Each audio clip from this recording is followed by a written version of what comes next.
17/8/2024 నుండి 16/9/2024 వరకు కర్కాటక రాశి వారికి ఏడాది తర్వాత రవి భగవానుడు సింహరాశిలో స్వక్షేత్రకంగా సంచారం చేయడం వలన ధనావాకు కుటుంబ స్థానంలో మంచి మార్పులు ఉండే అవకాశాలున్నాయి.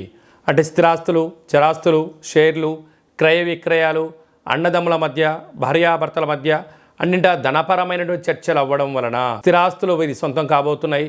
అనంతమైన గతంలో ఇచ్చే డబ్బులు తిరిగి రావడం, గతంలో పెట్టిన పెట్టుబడులకు ఇప్పుడు ఆదాయం వచ్చే పరిస్థితిలో ఆనంద జీవన విధానాన్ని పొందడంలో సింహరాశి వారు మొదటి వరుసలో ఉంటారు అని చెప్పి గమనించాలి. ఇంకనూ మనం విజయం సాధించగలగాలి అన్నట్లయితే ఈ యొక్క పాత్ర కంచు పాత్ర అంటారు.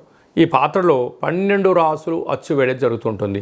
అలాగే సింహరాశిలో రవి భగవానుడు స్వక్షేత్రకంగా ఏడాది తర్వాత సంచారం చేయనప్పుడు ఇంకనూ మనం విజయం సాధించగలగాలి అన్నట్లయితే ఈ యొక్క పాత్రను ఇలా ఒకసారి శబ్దం చేస్తే ఓంకార శబ్దం రావడం జరుగుతూ ఉంటుంది.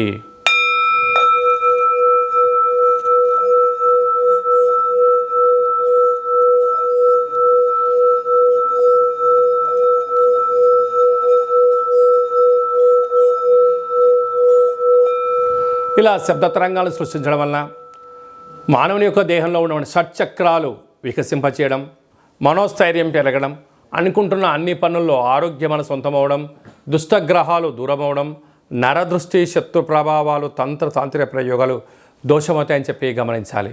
కనుక ఈ పాత్రతో పాటు కాలభైరవ యొక్క పిరమిడు, డాలరు, కంకణము, మీ పేరుపైన ప్రత్యేకంగా కాలభైరవ స్వామి యొక్క హోమము చేయించి మీకు వీడియో కాల్ ద్వారా చూపించి ప్రసాదాన్ని మీకు కొరియర్ చేయడం జరుగుతుందని చెప్పి గమనించాలి. అలాగనే మీ వ్యక్తిగత జాతకం తెలుసుకోవాలనుకుంటున్నారా?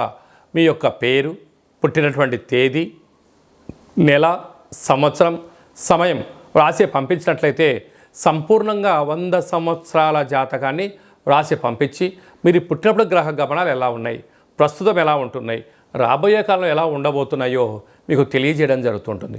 చాలామందికి డేటా ఆఫ్ బర్త్లో లేనటువంటి కారణం వలన మీ పేరు యొక్క మొదటి అక్షరాన్ని అనుసరిస్తూ ఆ యొక్క రాశిని తెలియచేస్తూ ప్రస్తుత కాలమాన ప్రకార గ్రహ గమనాలను తెలియచేస్తూ రమణ శాస్త్రం ద్వారా అనగా గవ్వల ద్వారా భూత భవిష్యత్ వర్తమానాన్ని కాళభైరవ ఉపాసన చేత తెలియజేయడం జరుగుతుంది.